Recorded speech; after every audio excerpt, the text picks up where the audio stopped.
Good day, everyone. Welcome to Black Logic. And a July 4th power move, House Republicans pushed Trump's one big beautiful bill to the brink of passage. We're very close, supposedly. Today, they'll be voting on this and see if the one big beautiful bill get passed. And then President Trump stated that he will sign this into law on July 4th. Stuff with massive tax cuts, deep social cuts, and explosive reforms that will change America forever. But is this not about taxes?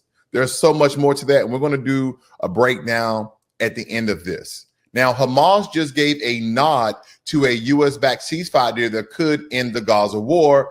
But Benjamin Netanyahu saying that if we're going to sign this peace deal, there could be no Hamas posts in the Gaza region after we do this. Bryan Kohberger pleaded guilty in the brutal Idaho student murders, no trial, no death penalty. He said, I plead guilty. He said, are you pleading guilty? This is from the judge.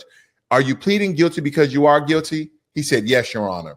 Ukraine is running on fumes as U.S. weapons dry up because the U.S. is no longer seems as though going to give Ukraine weapons. And now Ukraine is asking about, could we buy this by a straw man? Can we buy this via proxy of European nations? And hidden inside Trump's bill, a remittance tax, a tip deduction, and the death of clean energy support. And we're going to get that all to you guys this morning. I'm going to give you a breakdown. Believe me, very impactful, powerful, informative news right here on Black Logic.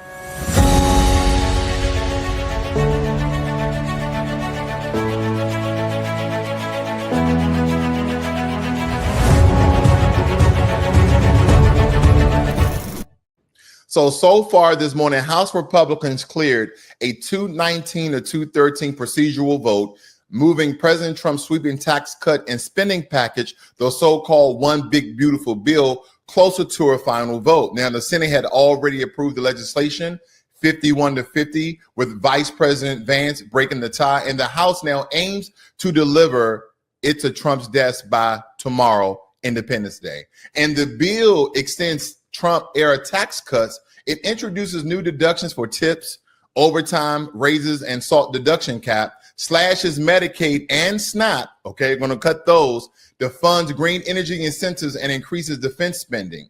CBO projects it could add 3.3 to 3.4 trillion to the national debt and result in nearly 12 million more Americans losing health insurance. And again, we're going to do somewhat of a breakdown of the one big beautiful bill. Again, I've done this a couple of times, but I'm going to gear it towards a different avenue to give people more insightful, informative information. But we will continue on that as well.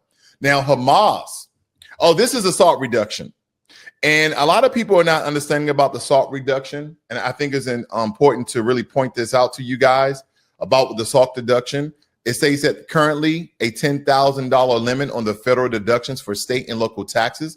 That is the abbreviation for SALT. As part of President Trump's mega bill, Senate Republicans on Tuesday passed a SALT limit of $40,000 starting this year, with a phase out beginning after $500,000 of income. Now, both figures would increase by 1% each year through 2029, and that cap would revert to 10,000 in 2030. So again, only temporary relief for people who are making a certain amount of money. When it comes to Hamas, and this has been big, Hamas is reviewing a U.S. mediated proposal for a 60-day ceasefire. 60 days. So 2 months of peace that they are agreeing to. This is Hamas and Israel, which will include a phased release of 10 living hostages and 18 deceased captives. U.S. officials say Israel has agreed to the terms. Now, just given Israel past agreements and past dealings when it comes to negotiation of a ceasefire deal with Hamas, don't blink, folks, because we know that this can turn very quickly. And Hamas is seeking guarantees that the ceasefire will lead to a permanent end to the Gaza war before formally committing, and is demanding Israel withdrawal. Meanwhile, Israeli air attacks and Israeli airstrikes continue on Gaza, killing dozens even as ceasefire negotiations advance. I don't know how these powers continue to negotiate peace as they are still attacking one another very, very heavily. It's kind of like you're mid into a boxing match. You're fighting, right? It's 3 minutes left in the round. Let's It's 2 minutes left in a round. You're throwing jabs and haymakers. You're tearing up, you're just demolishing your opponent. And then all of a sudden you guys just stop and freeze like, you know what? Let's pause this for 2 months and let's come back to the fight. How realistic is that? I know this is totally different. This is political. This is warfare. I know it's different, but I would definitely keep my eye on the story for you guys and keep you updated right here on Black Logic. If you're new to the channel, hit the subscribe button as well as the notification bell so you're notified every time I release a video or go live. And Hamas is open to a ceasefire. I just want to show you guys this very, very quickly, that they're open to a ceasefire. But Benjamin Netanyahu says there's no room for Hamas in post-war Gaza. Why is that important? That's important because even though Hamas has agreed to the term of the negotiated ceasefire between Israel and themselves, Benjamin Netanyahu is letting the cat out the bag and telling the world that if Hamas doesn't break, if Hamas doesn't dissipate, if Hamas doesn't go away, we're going to continue to bomb Gaza. We're going to continue to bomb Palestinians. We're going to continue to bomb where we think Hamas is at. Now, again, this has nothing to do, quote unquote, with the people of Palestine, but we have to understand that over 50,000 of these people have perished because of this war. And because it's been going on for quite some time, this is still very current and very live to those people in that region. And I just pray, I hope, I wish that they can come to some sort of deal where innocent people who have nothing to do with that terrorist group Hamas, who has nothing to do with the Israeli Defense Force, can come to a ceasefire so they can get some sort of relief and start to help the people who have been devastated in that particular region. That is my hope for them. Now, yesterday, Bryan Christopher Kohberger pleaded guilty to 4 counts of first-degree murder and 1 count of felony burglary in 2022. And those deaths are 4 University of Idaho students. His plea spares him the death penalty. His plea has spared him the death penalty. So he pleaded guilty, and that was in the deal so he wouldn't be put to death, even though he took the lives of 4 University of Idaho students. He faces 4 consecutive life sentencing plus 10 years, and he has waived his right to appeal. And sentencing is scheduled for July 23rd of this year. And victim families are divided. Some seek closure, others argue they weren't fully involved and wanted a public trial. A motive remained very undetermined. Investigators pointed to DNA found on a K-bar knife sheath, and his cell tower data have pinged in the area, and vehicle tracking and suspicious behavior like cleaning his car and altering registration to tie him to the crime. Now, here's some of the details of the case I think you guys should know. The murder weapon was a K-bar knife. Now, anyone who's been in the Marine Corps and or Army, you guys are very familiar with that very large knife that you can fix bayonets with, so to speak, that particular knife. DNA on the sheath at the scene that matched Kohberger's. Same DNA. A Q-tip from his parent trash matched the sheath DNA. And CCTV cell tower data, vehicle tracking, and of course his behavior, and of course cleaning his car. And as I told you before, a lot of the victim families are torn apart and they're divided on what they should do. So again, this guy not only belongs in jail, and I know a lot of people are against the death penalty, but there's enough evidence and he has pleaded guilty, and the judge wanted confirmation that, are you pleading guilty because you are guilty? And he said yes. So does a person like Christopher Kohberger, Bryan Kohberger deserve the death penalty? I know when it comes to America, this is going to be torn, but nonetheless, I know some people just no longer need to be on planet Earth for the atrocities and the destruction of families. Because when you kill 4 people, when you unalive 4 people, who are the friends of those 4 people? Who are the classmates of those 4 people? Who are the family members, the mothers, the fathers, the sisters, and the brothers, the cousins, the aunts and the uncles, the associates? Who are tied and related to those people? All of those people's lives will be forever affected because you unalived them.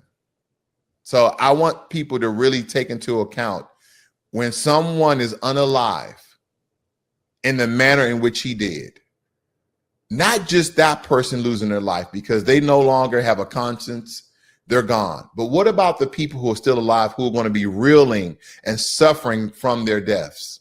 Very powerful. Anytime murder occurs for whatever people deem necessary, it's always tragic to more people than not one person being let go.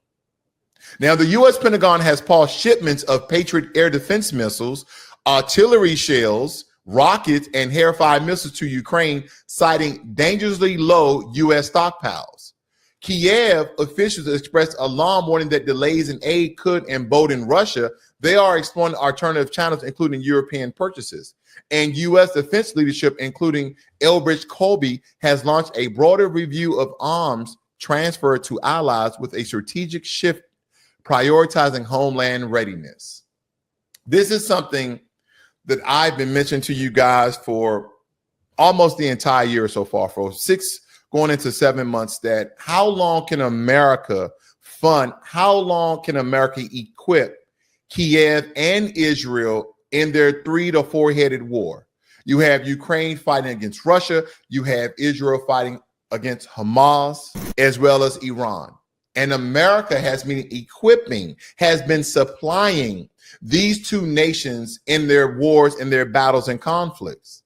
So America is not currently in a full head war with any country, but we continue to supply these countries from our stockpiles. And now they're stating that our stockpiles are getting low. I wonder what China is thinking. I wonder what Russia is thinking. I wonder what North Korea is thinking. I wonder where certain terroristic states that says death to America, like Iran, is thinking. That America is now reporting that our stockpiles are low. Now, granted, I know we're continuing to make missiles, we continue to make drones and rocket fire, all sorts of things that America will continue to make. But again, if we're just funding and equipping and supplying other nations, doesn't that weaken our defense force? These are some of the things that I've been talking about for a very long time. Because again, in the negotiations and contracts between Ukraine and America, Ukraine does have to pay back a very small portion of the equipment and funds that we have allotted to them, but not nearly as much that Ukraine has to pay back to the European nation. So again, we're footing majority of the bill. I digress, because I think there is something bigger we have to talk about. Now, when we get into the things that are going over in this one big beautiful bill, we have to look at the stock market in totality, because here are your top movers, whether it be increasing or decreasing in value of their particular stock. And I'm just going to pinpoint Tesla very quickly. Tesla is currently up at a fraction. And here's my stock portfolio. Roughly 15% of my stock portfolio is Tesla. And my today return is, as you see, is fluctuating because the market is now live. And my total return is up 86.54%. Now, I know a lot of people always look at the amount of total return in dollars. I look at the percent. And as long as my stocks, for the most part, are returning 20% or more, that is phenomenal. Okay, that is phenomenal. Usually I will look for 7 to 10% because it's kind of the usual return on most stocks. But when you're getting over 20%, we're talking about power investing. And Tesla is still doing good. And I always tell people, when these stocks go down, you have to look at the longevity of these organizations, these companies, these billion-dollar companies. Look at the longevity, because, again, buy the dip. No stock advice, just stock information, guys. Buy the dip, and you will become profitable if you have patience. Okay, if you have patience. Let me just show you very quickly this over the course of the year. I want you guys to think about if you would have bought this stock, Tesla, back in August 7th of 2024, and you waited, and then it boomed right here. That was August, December 17th of the same year. So let's do it one more time. If you would have bought your stock right here on August 7th of 2024 for $191, roughly $192 per share. So that means if you guys want roughly, let's say, If you want 5 shares, that'll cost you roughly $1,000. Okay, we round up to 200 with a little bit extra, and you can do fractional shares when it comes to Tesla. Okay, but nonetheless, you buy 5 shares at $1,000. Then that doubles. Okay, that almost doubles. I want you to look at that one more time. 191, okay, or 192 to $480 roughly. 104%. So again, I'm not going to give you a total intricate breakdown, but I just want to show you the power of investing, because you could have sold your stocks when it topped off. And then again, stocks are like the EKG meter. It continues to fluctuate throughout the day. But I really wanted to break that down for you guys so you understand where I'm getting at. Now, based on Access reporting, here are lesser known provisions of the One Big Beautiful Bill Act that may affect everyday Americans. So 1, tip and overtime deductions up to $25,000, and that is uncapped in House versions. Auto loan interest deductions up to $10,000 a year for U.S. assembled cars. So again, cars that are assembled in the U.S. will have a deduction up to $10,000. Senior citizen tax deductions up to $6,000, potentially wiping out Social Security tax. I'm just trying to figure out, we wipe away Social Security tax.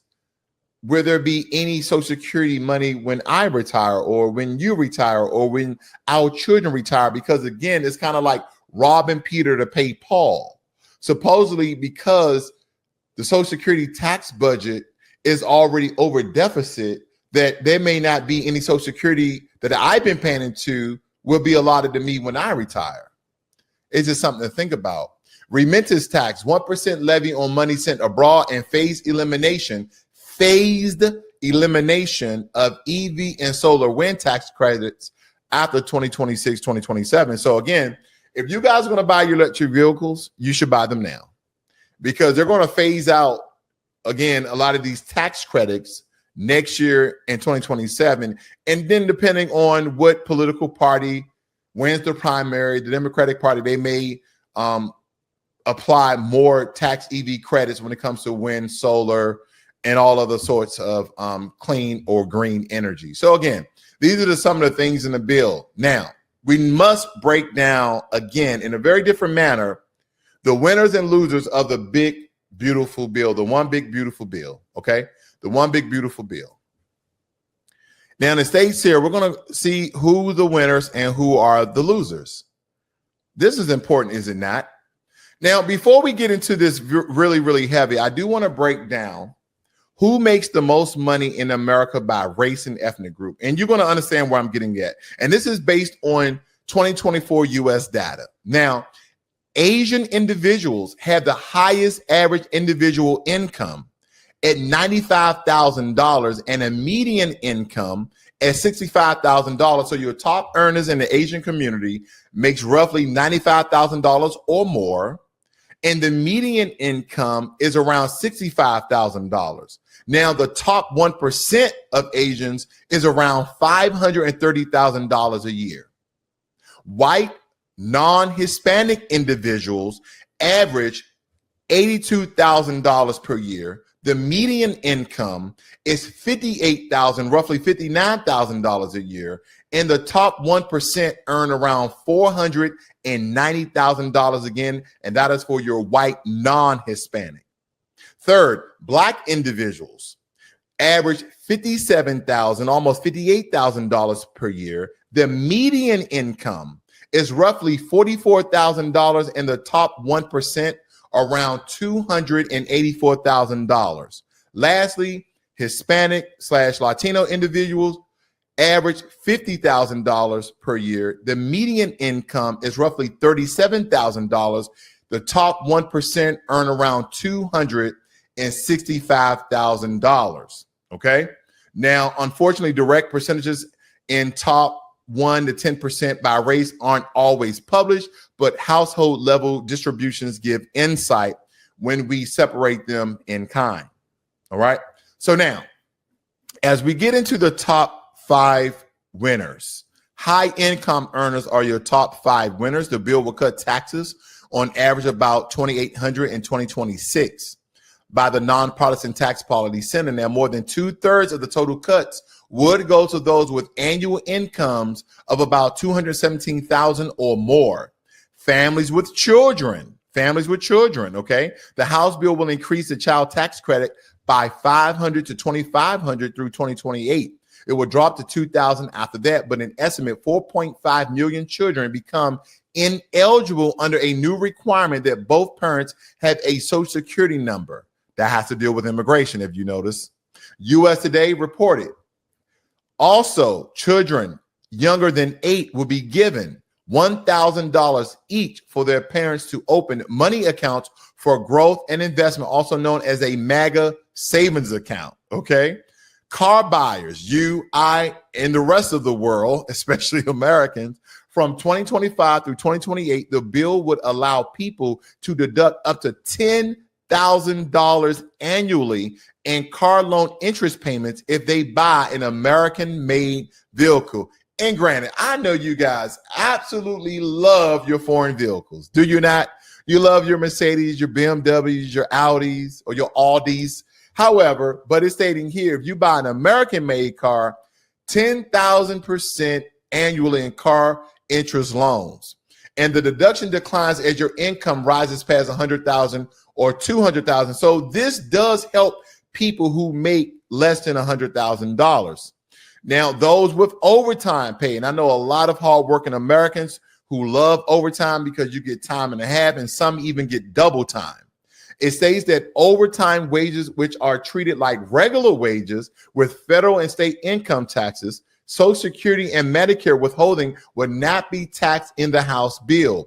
Federal revenue could be reduced by $680 billion from 2025 to 2034 if overtime pay wasn't taxed, according to a study by the Tax Foundation and Yale Budget Lab in April. So in the Senate bill, the first $12,500 of extra overtime pay would be tax deductible through 2028 with a $150,000 income limit. So again, if you make under $150,000, this will benefit you. But if you make over $150,000, then not so much.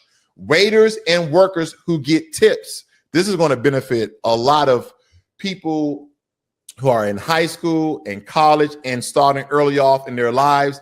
And, you know, anywhere from 20 to 30 where people are doing a lot of these jobs. And again, people who may just want to pick up a couple of extra dollars in cash who are doing these part-time jobs.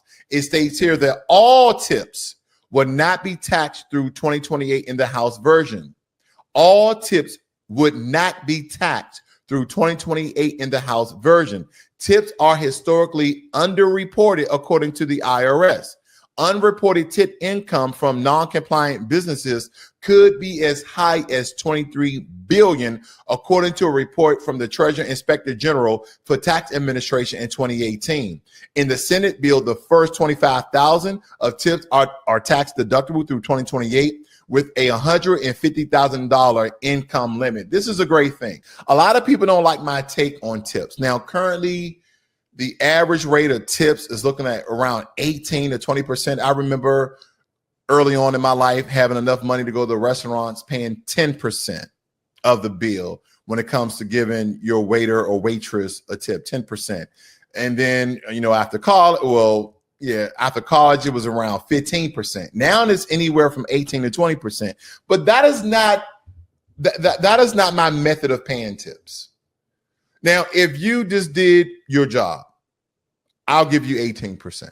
If you just did your job, I'll give you 18%. If you did what I believe a step above your job, you came to check on me every 15 minutes, you let me taste a couple of things, I'll give you 20%. I'll give you 25%. Now, this is where people draw the line with me, and they don't like what I'm about to say. If you didn't do a good job, but you gave me my food, you checked on me maybe once in 30 minutes, I'm definitely going to give you a 15% tip.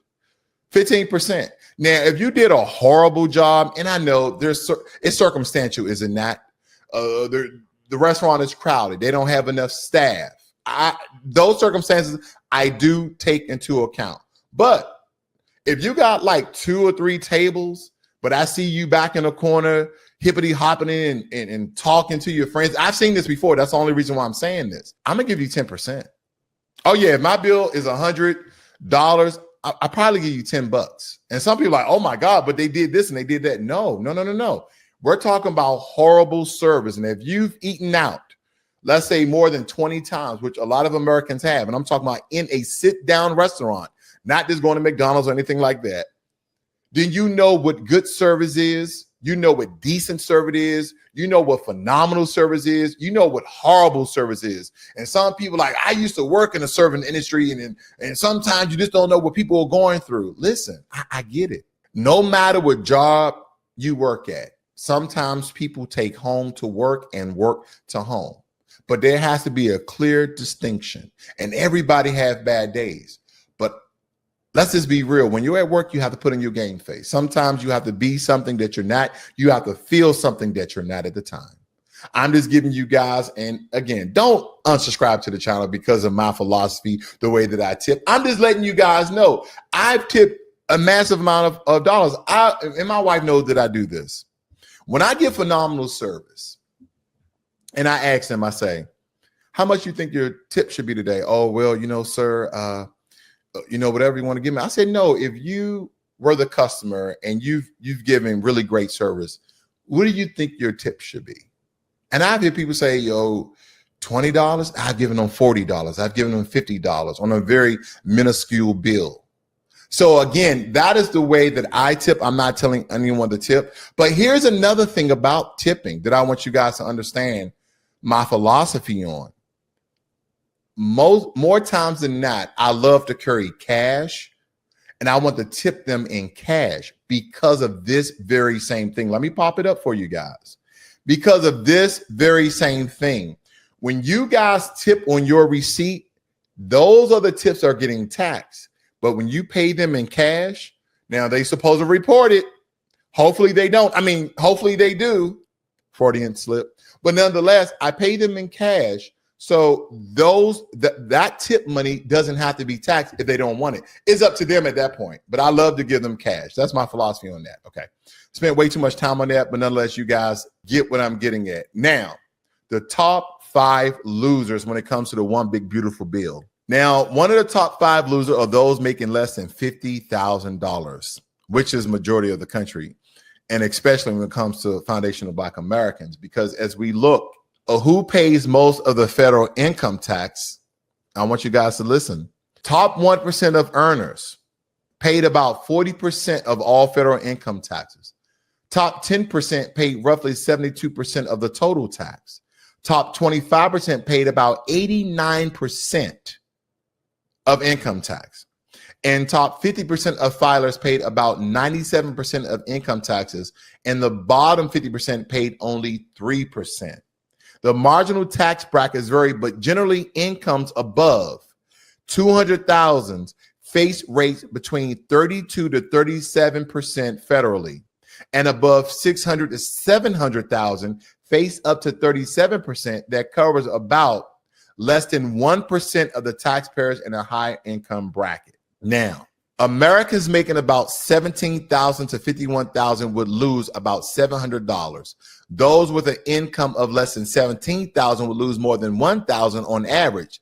The losses are mainly a result of cuts in assistance programs, including Medicaid, Health Insurance Marketplace, and the Supplemental Nutrition Assistance Program and student loans. And again, the Supplemental Nutrition Assistance Program is called SNAP. So you guys have been hearing about that as well. And they're stating that this is going to affect 12 million Americans or more. The bill changes to Medicaid could result in as many as 7.6 million Americans losing health insurance over the next 10 years by the CBO, and about 700 billion will be cut from the program in the House version. An estimated 1 trillion will be cut in the Senate version if this bill gets passed.